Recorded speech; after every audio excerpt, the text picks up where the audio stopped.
인사하시죠. 네, 안녕하십니까. 네, 안녕하십니까. 오성 비즈니스 포럼 회원 여러분, 이 코로나 사태에서 어떻게 잘 견디고 계신지 모르겠습니다. 세계적인 이 코로나 사태로 인해서 우리의 생활이 많이 바뀌고 있는데요.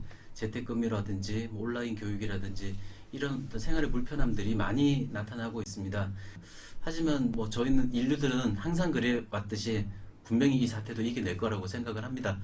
저희 오성 비즈니스 포럼은 3월 달에 원래 행사를 했어야 되는데 코로나 사태로 인해서 1차 연기를 했고요.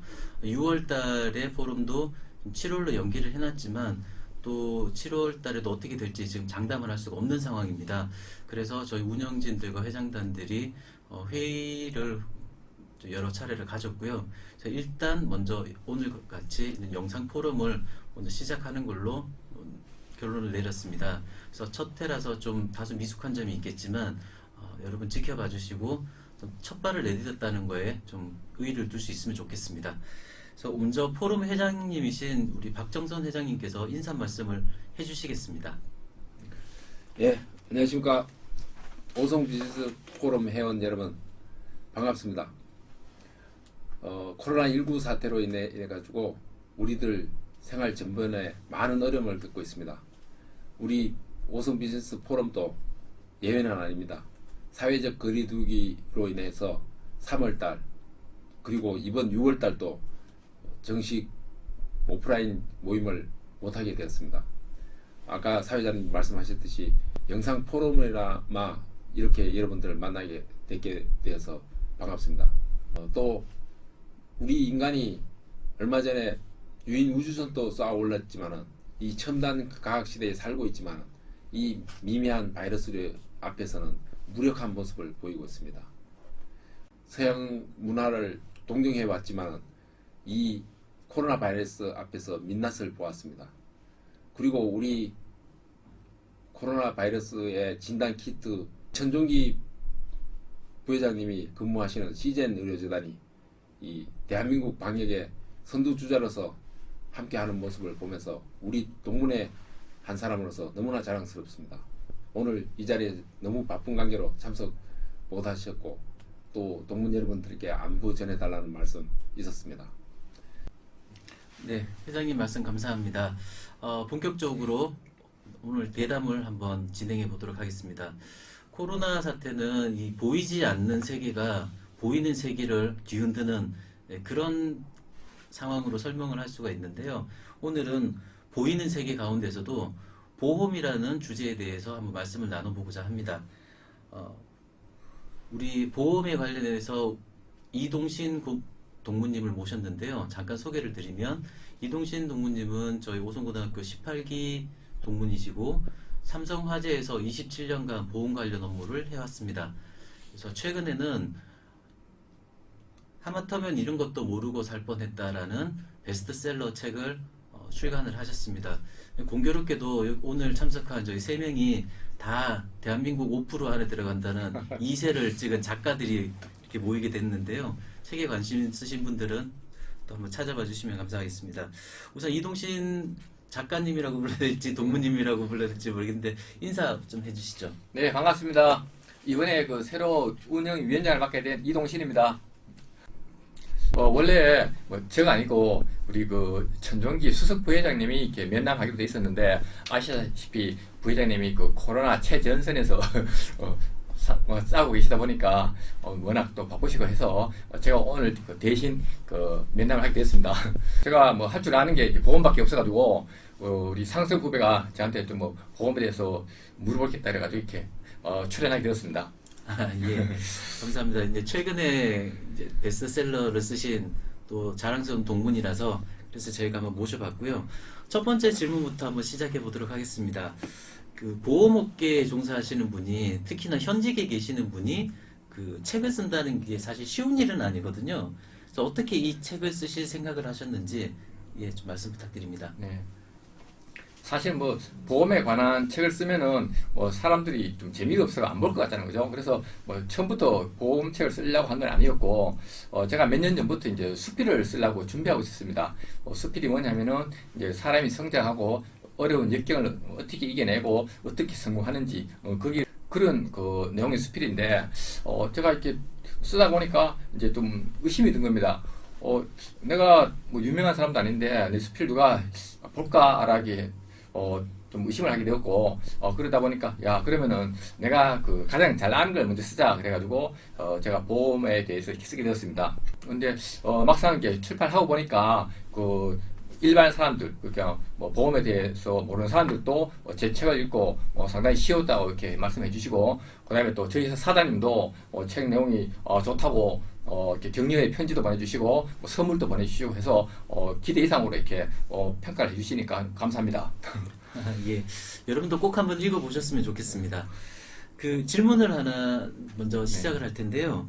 최근에 이제 운전자라면은 가장 민감하게 받아들일 수 있는 부분이 아마 민식이 법인 것 같습니다.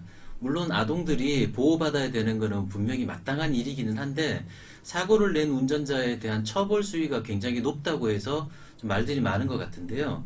이 민식이법에 대해서 저희가 뭐 꼭 알아야 될 것, 또 뭐 조심해야 될 것 이런 것들 좀 알려주십시오. 어쨌든 그 어린이 보호구역에서 이렇게 사고가 나면 안 됩니다.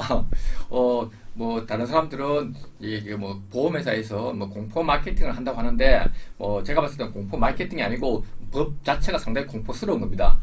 그러니까 뭐 사람이 다쳤을 때 뭐 고의로 다친 게 하고 그다음에 과실로 다친 거는 그 처벌의 수위가 천지차거든요. 달라야 되는데 이 민식법을 보면은 뭐 거의 사람이 이제 고의로 다친 거와 똑같이 이렇게 처벌을 하는 거거든요.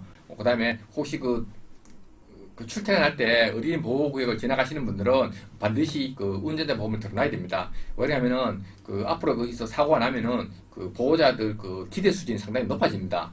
그래서 보상금을 많이 요구하게 되는데 뭐 보상금 많이 요구한다고 그냥 나몰라라 할 수 없는 게 처벌이 무겁기 때문에 나중에 그 회사에서 해고될 가능성도 높은 거고요. 그다음에 보험을 가입해 놓으면은 뭐 예를 들어서 진단이 20주면은 보험회사에서 뭐 1억을 지원해주고 그다음에 진단이 10주 이상이면은 뭐 5천만, 6천만 원을 지원해주고 그래서 뭐 충분히 합의할 수도 지원되는 거니까 어린이 보호구역을 자주 다니신 분들은 필히 가입하시는 게 좋지 않을까 생각합니다. 네, 그래서 민식이법에 따라서 우선은 안전, 조심하게 다니시는 게 제일 중요하겠고 두 번째는 반드시 운전자 보험에 가입을 하는 것이 좋겠다라는 말씀이 되겠습니다. 민식이법이 나오기 조금 전에 나왔던 법이 또 일명 윤창호법이라고 해서 음주운전에 관한 또 처벌이 또 법제화되었었는데요. 법제가 강화가 되었는데요. 그 윤창호법의 다른 또 내용도 한번 말씀해 주시면 좋겠습니다. 예, 요즘 그 음주운전 하다가 뭐 사고 나면은 뭐 폐가 망신하는 거고 사고 아니고 그냥 적발만 돼도 뭐 손실이 엄청납니다. 그래서 뭐 절대 음주운전 하시면 안 되고 저희 그 동문회라고 하면은 뭐 야간에 술 드시고 음주운전하는 경우가 없을 것 같은데 문제는 그 다음날 오전이거든요. 오전에 뭐 아침 일찍 출근하다가 뭐 사고가 이렇게 날 수도 있고 본인은 다 술이 깼다고 생각했는데 측정했을 때 혈중 알코올 농도 0.03% 넘어가게 되는 음주운전에 해당되게 됩니다. 뭐 작년에 그 삼성 라이온즈의 박한희 선수 같은 경우에 되게 성실한 사람인데 뭐 다음날 애를 태워가지고 학원 데려다 주다가 사고 났거든요. 뭐 그리고 꼼짝없이 음주가 돼서 뭐 이렇게 은퇴를 하게 됐고 그 박한희 선수 정말 열심히 운동했는데 그 음주운전 하나 때문에 뭐 자기 이때까지 쌓아놓은 게 한껏 뭐 다 무너진 것 같거든요. 그래서 우리 동문들도 그 다음날 오전에는 절대 그 운전을 하시면 안 될 것 같습니다. 네, 그 조심하는 게 우선은 음주운전은 안 하는 게 가장 좋은 일이고요. 또 음주를 하시면은 그 다음 날은 꼭 운전을 피하시는 게 좋겠습니다. 그래서 사실 또 음주운전 처벌도 뭐 고의하고 똑같습니다. 아까 그 민식이법처럼 이거는 사고 나면은 뭐 과실로 사고 났다고 보는 게 아니고 고의로 사고를 냈다고 보기 때문에 처벌 수위는 이렇게 상상하시면 될 것 같습니다. 네, 그러면 반대로 저희가 음주운전에 피해를 입게 됐을 경우에는 어떻게 행동을 해야 될까요? 제가 옛날에 이렇게 사고 처리하다 보면은 절대 이제 음주 운전에 사고 나면은 봐달라고 막 그러거든요. 그래서 이제 안타까운 마음에 이렇게 봐주는 경우가 있습니다. 봐주면 다음날 어떤 얘기 하냐면은 이거 어제 뭐 맥주 반잔 먹고 운전을 한 거는 맞다. 근데 뭐 그렇게 많이 먹는 게 아니다 그러면서 나중에 또 사람이니까 딴소리를 하거든요. 그래서 뭐 그런 경우가 생기면은 정상적으로 경찰서에 신고하는 게 맞고 또 뭐 이렇게 상대방을 봐주고 싶으면은 이렇게 각서를 받아가지고 내가 소주를 몇 병 먹었고 음주 사실을 인정하고 얼마에 합의하기로 했다라고 이렇게 정확히 문구를 작성하고 난 다음에 이렇게 헤어지는 게 맞을 것 같습니다. 네, 그게 불편하신 분들은 우리 이제 이동신 동문께 바로 전화를 하시면은 아마 친절하게 대답을 해주실 것 같습니다. 또 다른 질문인데요. 외부로 나가서는 주로 렌트카를 또 많이 사용하지 않습니까? 네. 그 렌트카의 보험에 대해서도 한번 말씀해 주시죠. 그 차를 렌트하게 되면은 그 운전할 수 있는 그 사람의 범위가 있습니다. 경우에 따라 가지고는 렌트한 사람 한 사람만 운전하라고 이렇게 렌트카 해서 요구할 수도 있고, 그다음에 또 연령 제한이 있을 수 있거든요. 그렇기 때문에 그 렌트해 왔다고 아무나 운전할 수 있는 게 아니고 그 운전할 수 있는 운전자 범위가 있으니까 그것만 확인하시고 이렇게 운전을 하면 될 것 같습니다. 네, 보험은 우리가 일상생활에서 예상하지 못했던 부분에서 피해를 볼 수가 있기 때문에 반드시 필요한 제도라고 생각을 하는데요. 지금까지 말씀해 주신 그 자동차 보험 이외에 혹시 우리가 더 일상에서 꼭 가입했으면 좋겠다라고 하는 보험이 있으면 좀 추천 부탁드립니다. 보니까 그 실손 의료보험이 가장 기본적인 것 같더라고요. 뭐 어떤 사고로 다쳤을 때 그래도 치료는 뭐 걱정 없이 받아야 되니까 그 실손 의료보험을 이렇게 가입하시는 게 좋을 것 같고, 그다음에 이제 그 보험료는 그 저렴한데 여러 가지로 이렇게 보상 많이 되는 게 있습니다. 월납 보험료 1,000원도 안 되지만은 그 일상생활 배상 책임보험이라고 있거든요. 이거는 가입해 놓으면은 우리 애가 어디 나가서 이렇게 뭐 사고를 치든 그다음에 우리 강아지가 어디 가서 뭐 다른 개를 물거나 뭐 사람 물었을 경우에 다 보상이 되는 거거든요. 그래서 우리 애가 뭐 자전거 타고 가다가 뭐 이렇게 횡단보도 그는 할머니를 이렇게 쳐서 많이 다치게 할 수도 있고, 그다음에 우리 애 데리고 뭐 할머니 집에 가고 외할머니 집에 갔었는데 거기서 뭐 이렇게 비싼 물건을 깨트린다라든가, 그다음에 뭐 소파를 칼로 그어놓는다, 칼로 이렇게 그는다라든가, 그래서 비싼 걸 이렇게 망가뜨렸을 때 이제 보험으로 처리할 수 있고요. 그다음에 이제 우리 집 그 화장실에 물이 새가지고 아래층 그 천장 도배가 이렇게 얼룩이 질 수 있거든요. 그런 경우도 이제 일상생활 배상 책임보험으로 이렇게 보상이 되는 거고, 또 뭐 이제 우리 아파트에서 이렇게 차 밀다가 남의 차를 이렇게 망가뜨릴 수 있잖아요, 그죠? 그것도 되고, 그다음에 뭐 내가 지하철에서 급하게 이동하다가 상대방 핸드폰을 쳐서 핸드폰이 깨지는 경우가 있거든요. 그런 경우에도 다 되고, 그래서 일상생활 배상 책임보험을 가입해 놓으면은 생활하는데 여러 가지 이렇게 보상 혜택이 되니까 그걸 좀 권하고 싶습니다. 네, 좋은 말씀 감사합니다. 일단 아이가 사고를 치면 아이 무슨 좀 야단부터 먼저 쳐야 될 거고요. 그다음에 재물적인 손실에 대해서는 보험으로 꼭 커버를 하시면 좋겠습니다. 참 보험이라는 세계가 굉장히 다양한 것 같은데요. 더 궁금하신 사항이 있으면 밑에 이 자막이 나오고 있거든요. 우리 이동신 그 동문에게 연락을 하시면 보험에 대해서는 책임지고 친절하게 상담을 해주실 근데 거. 제가 뭐 이렇게 밤에 전화 안 받을 수 있으니까 안 받으면 문자로 이렇게 동물이라고 해주시면 제가 받겠습니다. 네. 하여튼 연락해 주시면 감사하겠습니다. 대담은 여기서 마치도록 하고요. 이제 2019년 오성 비즈니스 포럼의 회계 보고를 드리겠습니다. 원래 3월달 포럼에서 저희가 보고를 드렸어야 되는데 사정이 사정인지라 이렇게 영상을 통해서 보고 드리게 됨을 양해해 주시기 바랍니다. 네, 2019년에 오성 비즈니스 포럼은 회비와 후원금을 합쳐서 총 1,877만 원의 수입이 있었고요. 또 4차례의 포럼 행사비와 또 기타 찬조금 등을 통해서 1,723만 원 가량의 비용을 사용하였습니다. 그래서 잔액은 153만 원 가량이 남았고요. 전년도 2월금과 합쳐서 2020년도에 2월된 금액은 총 740만 원 가량입니다. 자세한 내용은 저희 카페와 밴드에 자료를 올려놓을 테니까 한번 보시면 되겠습니다. 그리고 그 자료를 보실 때 올해 2020년에 회비를 납부하지 않으신 저희 회원께서는 6월 말까지 꼭 회비를 납부해 주시면 감사하겠습니다.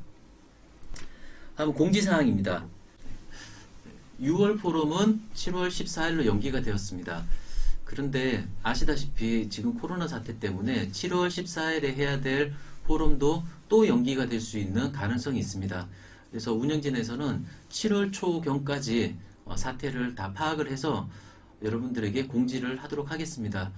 그때까지 좀 기다려 주시면 감사하겠습니다. 모든 일정이 유동적이기 때문에 확정되면 바로 말씀드리도록 하겠습니다.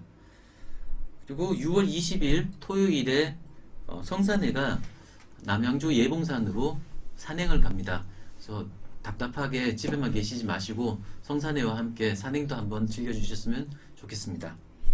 6월 27일에는 성산 4대 성산 회장님이셨던 이원규 동무님의 딸이 결혼식이 있습니다. 논현동에서 있으니까요. 가까우신 분들은 참석하셔서 자리를 빛내주시기 바랍니다. 처음 시도한 영상 포럼이라서 많이 부족한 점이 있었던 것 같습니다. 우리 오늘 참석해주신 두 분의 인사 말씀을 듣고 마무리하도록 하겠습니다. 먼저 이동신 동무님 인사해 주시죠. 영상 포럼 처음 했는데 좀 발전이 되면은 나중에 이제 그 유튜브로 생중계도 가능할 것 같아요. 나중에 그 비즈니스 포럼 실제로 할 때. 그리고 그 제가 영상 포럼 특별 부록으로 좀 맡았는 게 그 코로나 그 전과 후 해서 그 사회 변화, 그다음에 앞으로 예측을 좀 이렇게 포트 형식으로 제가 이렇게 하기로 했었거든요. 그래서 나름 공부를 해서 이렇게 정리를 했는데 제가 이거 카페하고 밴드에 올려놓을 테니까 이 부분 한번 보시고 좋은 의견 주시면 감사하겠습니다. 네, 회장님 이제 마지막으로 인사해 주시겠습니다. 예, 오성 비즈니스 포럼 회원 여러분, 오늘 영상 포럼 어떻게 보셨습니까? 처음 하는 영상 포럼이라 미숙한 점이 많으셨을 겁니다. 좀 애정하는 모습으로 봐주시고요. 코로나19 사태가 곧 뭐 끝날 보장은 없습니다만 아마 끝날 겁니다. 그리고 우리 포럼 오프라인 모임도 아마 곧 개최될 예정으로 있습니다. 일정이 잡히는 대로 다시 공지를 드릴 겁니다. 그때 우리 오프라인에서 포럼 정식 모임에 만나서 오늘 이 영상 포럼을 주제로 안주 삼아서 한번 해프를 풀어보도록 하겠습니다. 영상 포럼 준비는 했는데 생각보다 재밌네요. 참 그 회비는 6월 말까지죠? 예. 네, 6월입니다.